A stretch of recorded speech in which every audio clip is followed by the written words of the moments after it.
Hey, Hello. I'm so excited to have you on. I've been eyeing your content for so long. Your content has made me laugh. I feel seen by what you put out there. And so I'm just so glad to have you here so we can talk about your experience and any advice you have around co-parenting, because a lot of us need some help. Thank you. I appreciate you. I'm excited to be here and do this with you and share some of the things that I've learned during my journey. Yes, yeah, because it's a journey. Um, but first, tell the audience about yourself, like where you're from, what you're up to these days, all that. Okay, so I'm Dr. Chen. I am a speech language pathologist and I work all over the place doing that. I'm also a certified life coach and I do some coaching as well. I'm a mommy. I have two little babies. Originally from Philly, and I'm currently living in Florida, and I love it down here. Um, Eagles. No, I'm just kidding. yes, go birds. No, actually, I was rooting for y'all. I was rooting for y'all. Yeah, yeah. I mean, you should have been. Yeah. Okay. All right. No, I was kidding. No, wait. Is it clear? Is it obvious that I'm not from Philly for many reasons, but probably because, like, do people from Philly only say birds? Um, I think most of us say like go birds, but Okay. I'll Got say it. go Eagles. Yeah. Got it. Just trying to I'm see an how I can adapt. No, I'm just kidding. But okay. Got it. Got it. So we all Eagles fans. That's what's up. Mhm. But yeah, so I was with my ex for about 5 years or so. We were married for three.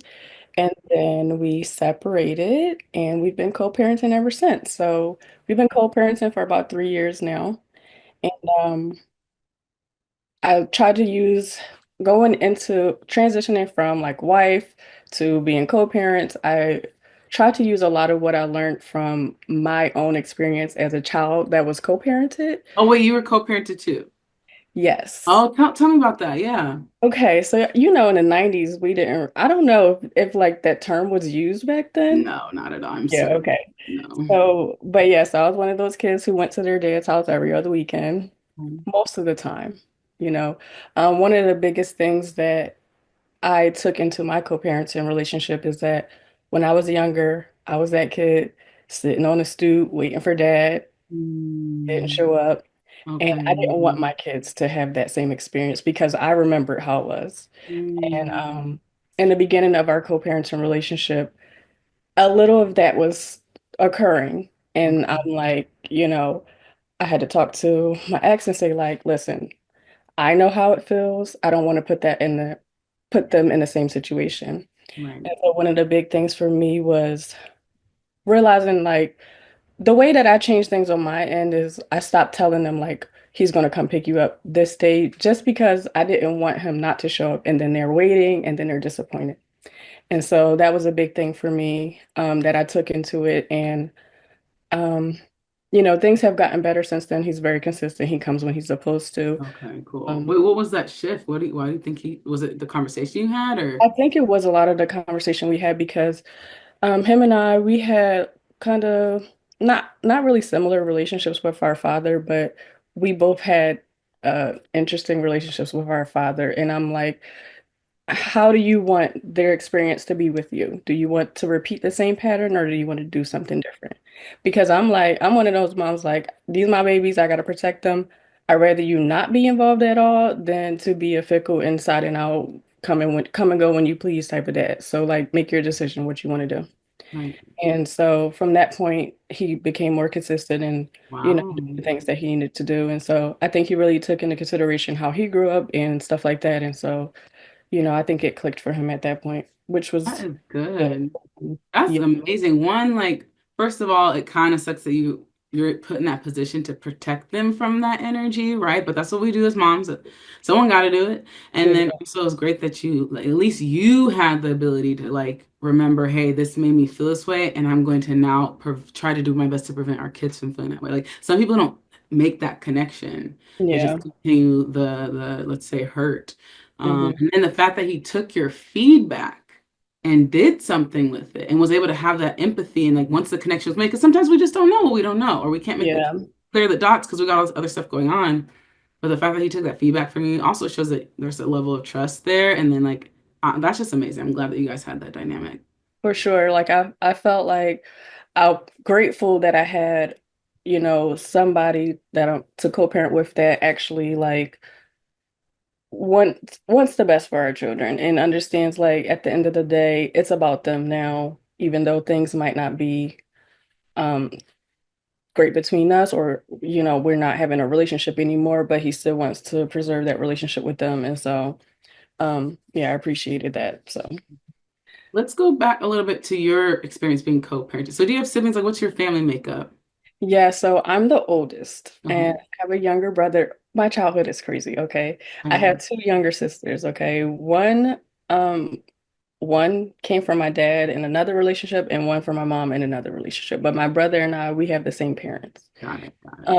And so growing up, it was just mostly him and I for most of our childhood.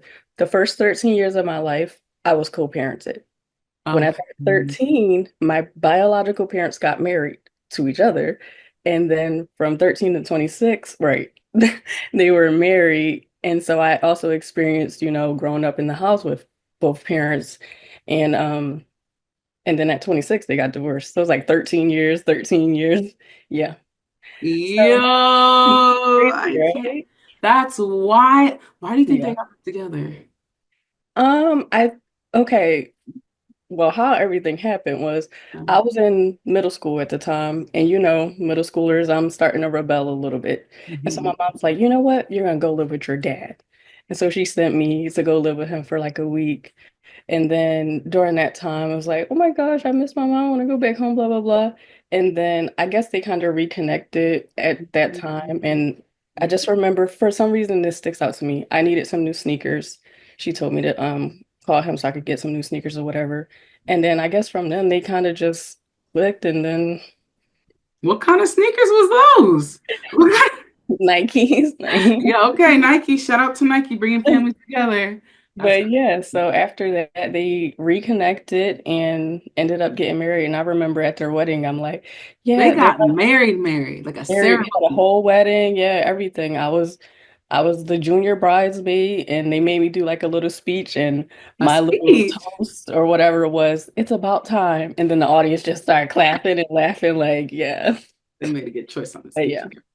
That's what's up. So that's how it started. So, but for the first 13 years during the co-parenting, it's weird, but like I said, my brother and I we have the same parents, Mhm. but for whatever reason, my dad wasn't claiming my brother. So they Mm. had a paternity test and all that, 99.9% this is your son, but he's like, the system is rigged. They're just trying to pin it on any black man. And so he's like, that's not my son, Oh, that's whatever. brutal. Yes. And that really made it difficult because now there's the two of us, my brother and I, and we were with my mom. But every other weekend, I go to my dad's house, but he doesn't. He stays. Yes. And so that played a big part. Affected it really affected me because Mm. it became like almost like it was kind of like I I felt like, I had to go and be with him. And although, like, I was kind of that daddy's girl, I love my dad, it was just weird for me because I almost felt like I was in the middle. And Mm. it was like, separating the two of us. And then I guess my mom wanted my brother to feel better about, the whole situation because he doesn't get to go with his dad. And and so she would say stuff like, "Oh, this weekend we're going to do X, Y, and Z." Mm. And so now I'm feeling some type of way because now I have FOMO. You guys are going to go and do all these fun things while I'm with my dad, and I don't get to participate in that. Or when Right. I come home, they're telling me all the fun they had, the movies that they watched, and whatever, and I'm just like feeling some type of way, like, dang, like I missed out on all of that. And even though, I'm with my dad and enjoying myself over there is still kind of like, dang, I'm missing out. I'm in between. So it really made it hard, especially like holiday time. That was Mm-hmm. the worst for me because like I remember Christmases, black families, about 5, 6 o'clock, everybody come together at grandma's house, getting ready to have dinner. And that's the time that my dad would come pick me up. As soon as my cousins and everybody's arriving, then I gotta leave. So then I'm Mhm. missing out on that too. And again, my brother and everybody else stays and I have to go. And Oh so it no. made it really hard. To the point where I was just like, I don't want to go. I didn't want to go anymore. So, and my dad, he felt hurt about that, of course, in some type of way. And so at some point, we kind of broke communication and we weren't talking. It was like at least maybe 2, 3 years. Oh wow, that's brutal. And I'm a child, so I'm young. I was in elementary school at the time, I remember. Um, so yeah, we weren't talking. And In I that moment, what do you wish was, what do you wish, what support do you wish you would have had? Or what do you think you needed in that moment, in those 3 years or what have you? I it's kind of weird because like I can remember it, but it's kind of like foggy a little bit. But I just remember like my mom going to like family court and stuff like that and kind of like preparing me for the family court. And I love my mom, best friend. But Oh, yeah, so when I'm younger, like she would tell me stuff like on days when he would not show up, she would say like, "Oh, write about it in your journal." mhm. And and then I remember writing in my journal talking about like how I felt about it and think like for some reason I either thought or knew that she would use this in the Wow. court case or whatever, but I just remember that. And she And then did. I'm not sure because I was so young, Oh, I don't know. okay, But I got it. also remember preparing myself to go to the courthouse. And Wow. you know how a traditional courthouse looks. As a child, I'm expecting that. But once we get to the family court, it's just really an office. We're sitting in front Okay, of a desk type of thing. got And it. I remember sitting in between them and everything. And it's just a Why lot. why were you supposed to be there? I don't know, maybe That's because, crazy. Maybe the rules have changed. This was Philly. yeah. That's crazy. I'm not outrageously, I'm not a lawyer, but yeah, I haven't heard that. Unless they had to, even then, I don't know. That's crazy. Okay, I'm sorry that you're put in that situation, like re in a real way, like having to show up to sitting between them, like, ugh. And I remember going there and seeing him there and everything like that too. Um, But yeah, it was crazy because, like I said, I felt like I was in the middle. Even growing up, hearing like, and this is why I'm big on like not talking about the other person. Don't talk bad about them around the kids or in front of them. Like, say what you want when you're with your friends or Go whoever. crazy. But when you're around the kid, do not talk bad about the other parent.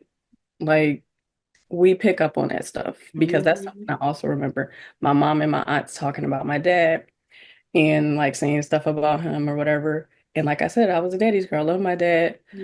Um, and so I felt very much in the middle because and is it okay to like him? He's this horrible person. And then the things that you're saying about him, he's doing. So like, oh yeah, he don't show up, whatever, whatever. And then he doesn't show up. And so they're, confirming his actions are confirming what they're saying about him.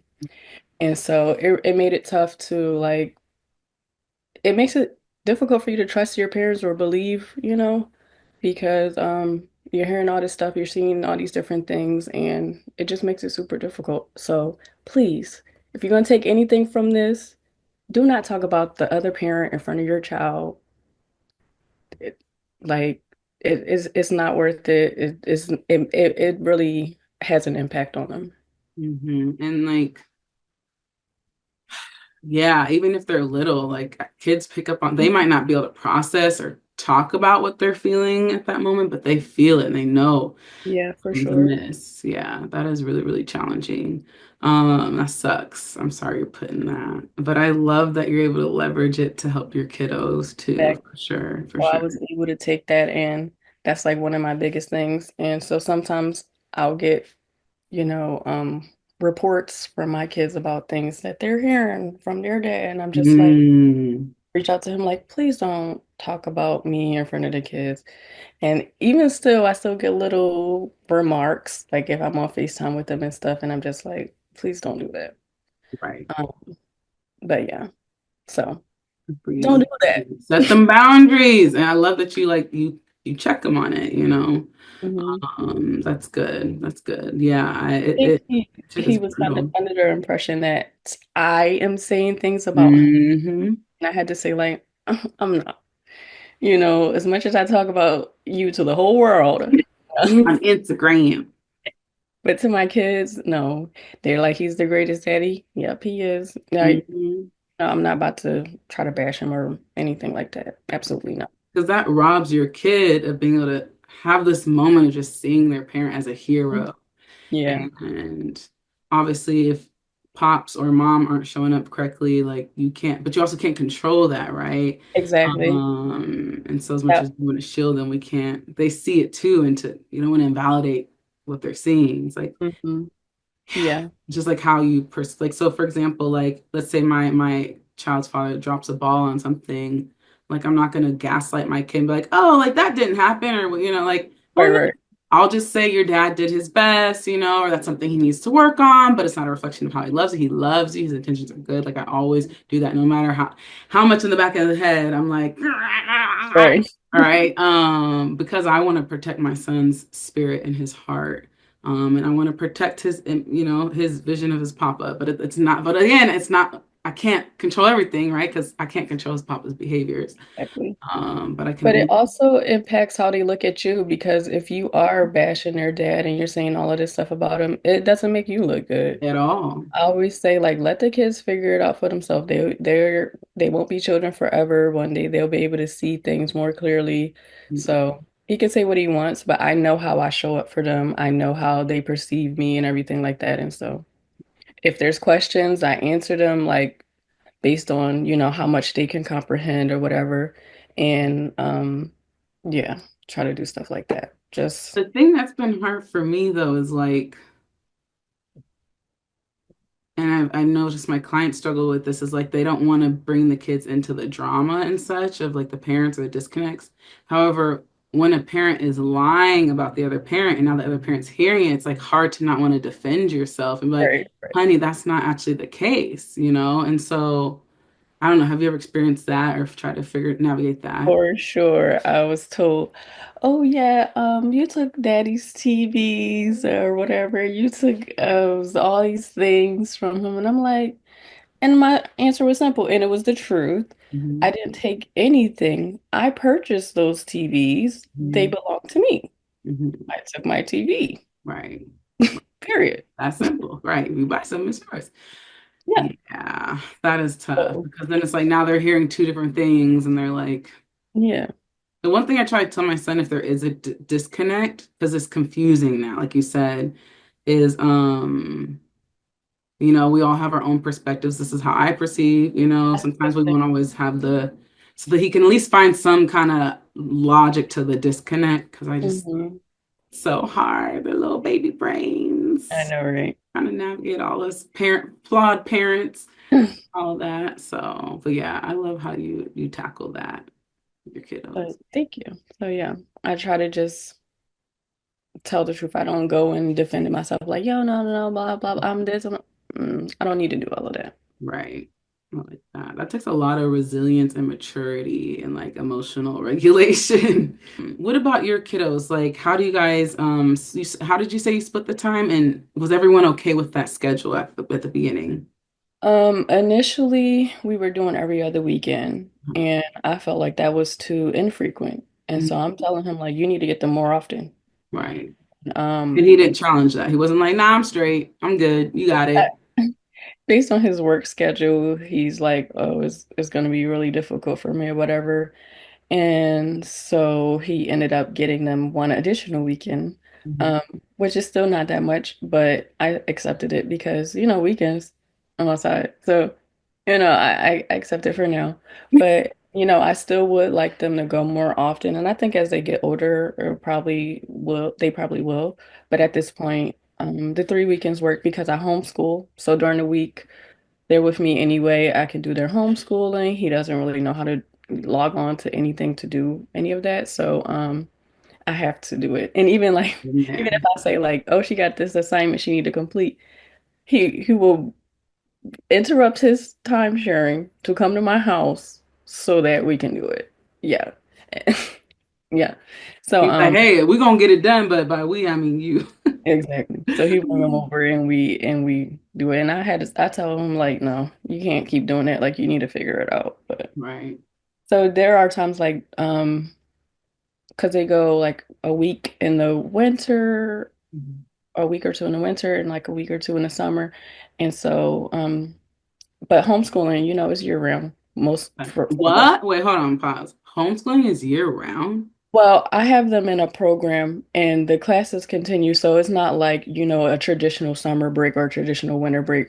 Um, I could start them earlier or later. It just depends on when I want to start their classes or whatever. So, at times when she has had class but needed to be at his house, he was able to like connect her and get her on for her classes and stuff like that. But yeah. What made you want to do homeschooling? Um, a lot of different reasons. I'm in Florida, so that alone made me kind of impacted my decision just because of the public school system. I worked Mhm. in public school as a speech language pathologist, and I felt uncomfy at times. Mhm. And with everything that's going on right now, it's just Ooh. yeah. And then with the curriculum and stuff, it's certain stuff I don't agree or care for them to learn or know. Mhm. And so with the homeschooling, I can focus on the important things that they're going to need in life and then also focus on their interests and, build on that. But I try to include like activities for them to do to gather their like social skills and stuff like that. So like extracurriculars and stuff. But yeah, so Would you and then recommend plus it? Sorry, go ahead. sure. Yeah, yeah. To me, it kind of lines up with what I do for work anyway. My therapy is a lot of teaching, language skills, reading, speech, all of that. And so I have kind of, those skills, and so it translates well when I'm teaching them. And so for me, that kind of goes hand in hand. Um, but it is a lot. And since I work from home, it makes it easier. And plus, I can pick up and go wherever Right. for the most part. Um, and, we could go for a week and stay somewhere else. I get to work from home. They're homeschooled. So it's great. I love it. Yo, that's the thing right there. I don't know about the other stuff. Because I never thought about homeschooling one because when I hear homeschooling, I hear, oh, I gotta be a teacher. Hmm. I don't think I'd be a great teacher. But you're saying this is a little different. Yeah, you don't have to, like, you are considered the home educator. There's different ways to homeschool. So Okay. some people actually do teach every single thing to their children. I don't do that. I have them in a Florida virtual program. It's like a flex class, so I can pick and choose what I want them to learn. So right now, my daughter is taking ELA, math, and science. Okay. Those are the things I want her to. They have social studies, but I didn't like the curriculum, so I didn't put her in it. Okay. And so she's learning those core things. They have they have a curriculum that they follow. She has a live class a couple of days a week with teachers and everything like that. And then I just supplement. Okay. So all the assignments and everything I'm working on with her at home, all the quizzes and tests and things like that. And Okay. then Florida requires you to submit, proof of the homeschooling each Got it. year. Got it. So they What's don't that think you. proof? Like the test or something? You can they either require you to send in like a calendar or you can send in a curriculum or you can have a teacher test them. But Mm. yeah, there's different ways to show proof. That So is so cool. That yeah. is fascinating. Oh my gosh. I like dropping my kid off and not seeing him for a couple hours, respectfully. But yeah, No, I understand that I perspective too. respect it. I understand that perspective too, because now that my son is about to be 5, I'm like, maybe I should send him to school. But yeah, I'm going to homeschool him. He's already reading his little sight words and stuff. He's 4 years old, so I'm super proud of him. Yeah. That's amazing. Yeah. Awesome. That is so cool. What made you go into speech pathology? Um, the crazy thing is in high school, I actually wanted to go to school for psychology. Mm. And career day, a lady came. She was so bubbly and excited. She loved her career. She was a speech language pathologist. And I was like, that's what I want to do. That is But power. Those things really work. right, that's what I was about Career to day. say. So go to your career day. You never know who you're going to influence. But yeah, and then I ended up majoring in speech pathology and minoring in psych. So Okay, okay, yeah. okay. Oh, so you still got to get some psych in there. I Mm, really respect your profession because my son has been in speech therapy since he was like 2, and it was like different things he's been working on. He's definitely gotten better. Like there's things that I forget that he even struggled with nice. certain pronunciations and things like that. We're working through like stuttering and such, and he's getting strategies for that. But that's one thing that's been Awesome. challenging with our co-parenting is when he's at his dad's house, it's not always consistent that he'll get it. Hmm. And they insist that it's weekly. I'm like, yeah, but can you meet? This is a diverse blended family. Like, can you meet us where we're at? Like, we need every other. And it's like, no, I'm being challenged right now to be like, no, no, no, no. We're not going to impact Dior's care because we can't get it together as parents. Like, Yeah, we are in charge of making sure he's getting his needs met. And if weekly appointments is what's actually going to help him with his care, that's then that's yeah. what we need to do. So I've had to shift my mind from like kind of people pleasing, being overly accommodating, and Hmm. forcing the system to fit us, which, hey, I'm happy to push that. But in this case, it's like, no, like Dior is about Dior. Yeah. He needs weekly speech therapy, and so, but it's been really Especially helpful. yeah, especially something like that. You want to stay consistent for sure. Um, Okay. but I've had the same issue where it was like I'm trying to put them in extracurriculars, but he's not taking them. And so I'm like, listen, I'm not about to waste my money. So now I do kind of go around it and just try to put them only in activities that occur during the week, which is difficult. Hey. But what a lot of places are doing now, they offer like homeschool hours. And so they have Hmm. like maybe a 2 o'clock on a Wednesday where, they have Taekwondo classes or lessons or whatever. So that works, Okay. versus trying to go a Saturday morning because 3 Saturdays a month, they're not even with me. Got And, it. from how things have gone in the past, I know that they're not going to go at 9 o'clock in the morning to the Taekwondo. So yeah, Right. Yeah. I'm there to too. save my coins. But yeah. Yes, I get it fully. What are some other things that you and your co-parent have had to overcome recently? Um, I think, well, everything, being that everything is new in like the co-parenting journey, every single thing is going to be like a thing. So Right. initially it was the time sharing, figuring that out. We got it together. Then it was like, well, how's child support going to work? And then we figured that Mm, part out. Um, and introducing new partners and stuff like that mhm. has been a big one for us that we are Right. still working through. Can we Um, speak to that? Like, what do you mean? What's been the biggest challenge there? I- Personally, I feel like parent, if it was my preference, I would have the new spouse or partner, whatever, meet the ex before they are introduced to the children. Mm, And that wasn't happening in my situation. And okay. I feel like it's okay if like you see yourself with somebody long term and you decide you want to introduce them. But if it's somebody temporary, the kids don't need to meet every single person that you know. Okay. Right. That's Right. how. And it was just certain boundaries that were being crossed that I didn't feel was appropriate. And I spoke on it. Mhm. And I was told that it wouldn't happen again. Then it did. And so it just was like at some point, I had to realize, like, again, I can't control what he does. I can't control what happens when they're over there. And all I can do is hope and pray and that everything's okay and there's not too much trauma. And when they come back home, um, you know, be there for them, support them in any way that I can because you, you can't control the other person and what they do, what they say, or anything like that. So you can only do what you can. And um, yeah, so that's been hard, especially being somebody Mhm. who likes to be in control. That was one of the biggest things I had to let go was having being able to be in control all the time and who they're with and what they're Right. doing and what they're eating. And but ultimately I feel like they will learn what they need to learn from it. It'll build character.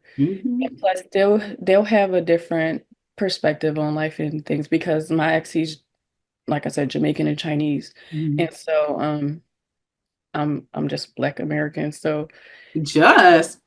I Okay. didn't mean to say just. I didn't mean to say just.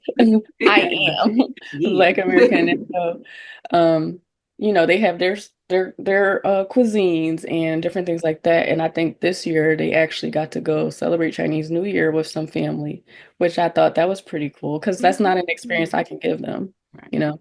So, yeah, it's pretty cool. But yeah, so I'm just learning to let go and allow them to have their experience and, you know, learn from it and be there for them and, teach them about my culture and things like that.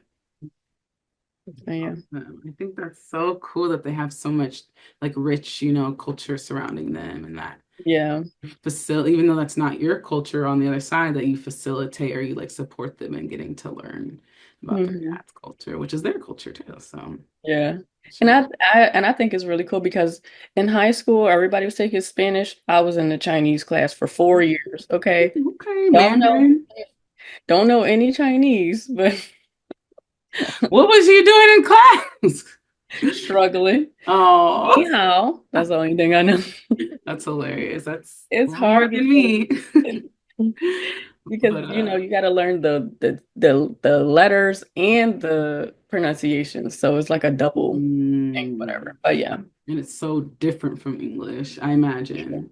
Yeah, with Spanish, I love taking Spanish. I I loved it. should have. It really was so much of there's words where sometimes you just add an O or A at the end and now it's Spanish. Like not all the time, I'm simplifying, but like I think I got this one. Like, you know what I'm saying?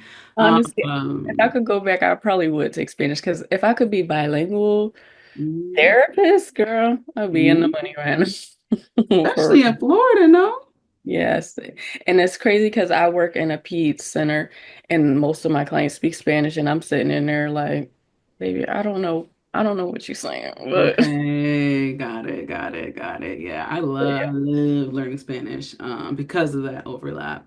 What are some things that you're really proud of when it comes to your co-parenting dynamic? Um, Probably the consistency, and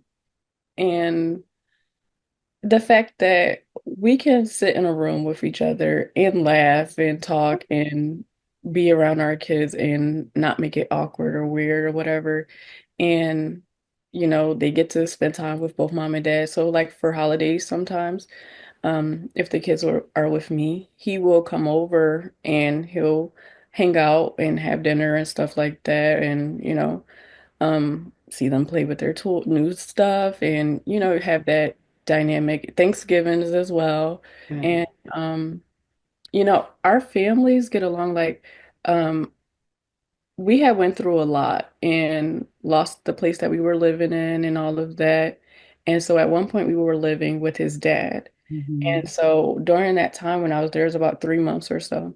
His dad and I built a good relationship. And so when I see his dad, it's still all love. And he's like, why Oh, you haven't called me? And why you don't come over? And I'm gonna cook some food for you because, girl, I love me some oxtails and some yo, ackee and sawfish. Like, make me some Jamaican food. So yeah, I like to go over there. His dad feeds me and stuff like that. And when I go, it's like family. So I think that's one of the good things that we have. We have a good relationship with our families and being able to just be around each other and stuff like that. And right. it's not all sunshines and rainbows, but it's it's it's working well enough Okay. at this point. Things can change, but at this point, I can relate to that. I things are good. love that. I love that. And I know it's so important for our kiddos to see. Just makes them feel safe Hmm. and Yeah. confident when they see that their parents are straight, they're good, and they can be joyous and they're not like the other kids who Just parents are not doing recently, that. my daughter needed to get her passport renewed, and in order to get a passport, both parents got to be there and stuff like that. So we all went together to go do that, and you know, we weren't together hanging out that long, but we all went, and so it was just nice to be able to be all out and them have their dad and it was just kind of like, oh, this could have been us, but Right, right, right. but but now, it's like it's still nice to have everybody together. Yeah, I love that. That's awesome. That's awesome. So are there any other parting words you want to share? And before you do that, I actually want to ask, like, since you've experienced co-parenting as a child being co-parented, and then now you're co-parenting, like, is there anything you would tell your younger self, looking back? Um, I guess I'm not sure what I would tell my younger self. Like, keep. I was kind of a weird child. I kind of like for some reason I always had this like vision of the future. It was like everything I felt like I was doing, I knew to do because I was supposed to do those things. And I guess I would tell my younger self to just enjoy the moments, enjoy your accomplishments, be proud of yourself because I always just would gloss over like the big things that I would do because just like, well, I'm supposed to do that kind Hmm. of thing. And so I never really gave myself a lot of credit. But if my younger self was looking at me now, I think that she would be very proud of how I'm navigating everything and how I took the hurt and turned it into something beautiful and not repeating the cycles of everything that happened and, creating change and hopefully, break that cycle and protect my babies from all the things that I felt. But yeah. Be super proud. That's awesome. I'm proud to witness this and inspired as well. So thank you so much for sharing your story. And thank you for all the content you create. I know a lot of us, because you got a lot of followers, a lot of us appreciate what Oh, you really? post. I need more. Say no. Oh God, well, I'm sure I'm not even scratching the surface of what you got, but that will change. But because we got Yeah, a lot more families to help over here. But sure. again, thank you so much for being here and being an example, even on the internet, right? It's just we can feel so alone in this process. So Yeah. your content about divorce, and even when it's kind of humorous, also it's empowering too. Like it's a really nice balance. So I don't know, it really helps me for sure. So thank you. Thank you. I appreciate it. And I appreciate what you're doing because for somebody who doesn't have the experience that I've had, they need a source to figure out, well, how am I supposed to do this? How is it supposed to look? What are the do's and don'ts? And Right. you offer that to them and offer the perspective of what you're going through and create relatable content. And so I appreciate that. I love that. Keep going. All you need is one viral video, and then you'll have 35,000 followers and like also. So yeah. But Right. yeah, For just sure. keep going, girl. You got this. You're Appreciate doing it. great things. All right, girl. Have a good one. See you. Thank you. Bye bye. Bye.